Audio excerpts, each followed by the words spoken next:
কলিয়াবৰ শিলঘাটত এটা প্ৰকাণ্ড এশিঙীয়া গড়ৰ মৃত্যু। শিলঘাট কামাখ্যা মন্দিৰৰ নামনিত কলিয়াবৰ চাহ বাগিচাৰ কাষতেই আজি পুৱা মৃত অৱস্থাত গড়টো প্ৰত্যক্ষ কৰে পথেৰে অহা যোৱা কৰা লোকে। গড়ৰ খৰ্গ সুৰক্ষিত অৱস্থাত আছে। ঘটনাস্থলীত শিলঘাট বন বিভাগ উপস্থিত হৈ ঘটনাৰ তদন্ত আৰম্ভ কৰিছে। গড়টোৰ পিঠি অংশত গুৰুতৰ আঘাতৰ চিন স্পষ্ট হৈ আছে আৰু প্ৰাৰম্ভিক তদন্তত বাঘৰ আক্ৰমণৰ বাবে গড়টো ওখ ঠাইৰ পৰা তলত পৰি যোৱাৰ মৃত্যু বুলি সন্দেহ প্ৰকাশ কৰিছে বন বিভাগে। পশু চিকিৎসকৰ পৰীক্ষাৰ পাছতহে সবিশেষ তথ্য পোহৰলৈ আহিব। উল্লেখযোগ্য যে গড়টো কাজিৰঙা ৰাষ্ট্ৰীয় উদ্যানৰ পৰা প্ৰায় ৩ মাহ পূৰ্বে ওলাই আহি কামাখ্যা সংৰক্ষিত বনাঞ্চলত আশ্ৰয় লৈ শিলঘাট অঞ্চলত বিচৰণ কৰি আছিল।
কওকচোন কেনেকৈ গড়টোৰ মৃত্যু হৈছে?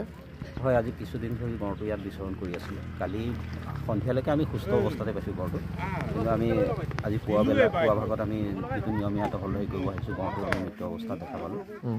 গড়টোৰ কিছু পিঠিত আঘাত চিন পাইছোঁ আৰু কিছু ওপৰৰ অংশৰ পৰা সি মানে উফৰি পৰিছে।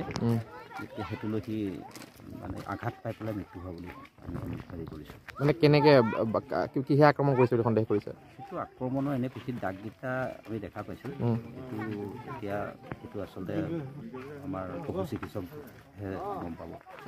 আপোনালোকে এটা কথা কোৱা শুনিছিলোঁ যে বাঘৰ আক্ৰমণতো মৃত্যু হ'ব পাৰে। সেইটো ধৰক বাঘটো আছে ইয়াত বাৰু, বাঘ আক্ৰমণ বুলি আমি সবিশেষ ক'ব নোৱাৰিম, কাৰণ সেইটো আচলতে পশু চিকিৎসকেহে জানিব। এইটো গড়টো মতা আছিল নে মাইকী আছিল? মতা গড়। কিমান মান বয়স হ'ব আনুমানিক? প্ৰাপ্তবয়স্ক। কোন স্থানত হৈছে ঘটনাটো? এইটো আমাৰ কলিয়াবৰ চাহ বাগিচাৰ কাষতে, নিচেই কাষত আৰু কামাখ্যা মন্দিৰৰ তলত। News desk report, any express.